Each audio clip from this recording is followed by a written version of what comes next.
Welcome to my YouTube channel Ramesh online. AP ఉద్యోగులు మరియు పెన్షనర్ల April నెల జీతాలు మరియు పెన్షన్ల తాజా సమాచారం. ఏప్రిల్ 19 సమయానికి అయితే చూస్తున్నాం. ఏప్రిల్ నెల బిల్లుల్లో మార్పులు అనే హెడ్లైన్తో ఉన్నటువంటి వీడియో అయితే మనం చూస్తున్నాం. చూసే ముందుగా ఫ్రెండ్స్ ఎవరైనా ఫస్ట్ టైం మన ఛానల్ చూస్తున్నట్లయితే తప్పకుండా సబ్స్క్రైబ్ చేసుకొని పక్కనే ఉన్న బెల్ ఐకాన్ టచ్ చేయండి. తద్వారా నేను పోస్ట్ చేసే సమాచారం అందరికంటే ముందు మిమ్మల్ని చేయడానికి అయితే అవకాశం ఉంటుంది. ఇక విషయానికి వచ్చినట్లయితే ఏపీ ఉద్యోగులు మరియు పెన్షనర్ల ఏప్రిల్ నెల జీతాలు మరియు పెన్షన్ల తాజా సమాచారం. ఏప్రిల్ 19 సమయానికి అయితే చూస్తున్నాం. ఇక్కడ మనం ఒక ఇమేజ్ని చూస్తున్నాం. Regular payroll will be enabled between the dates 19th to 25 in the month.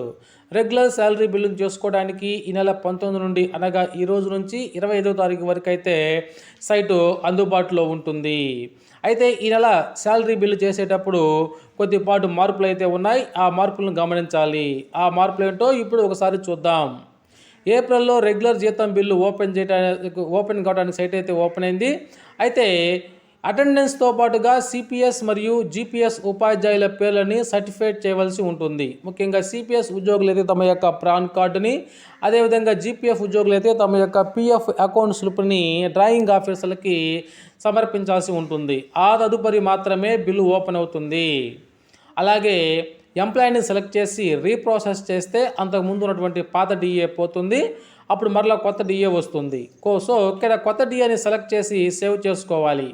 ఈ విధంగా బిల్లు పూర్తవుతుంది. ఈ నెలలో 6 రోజులు మాత్రమే సైట్ అనేటువంటిది అందుబాటులో ఉంటుంది.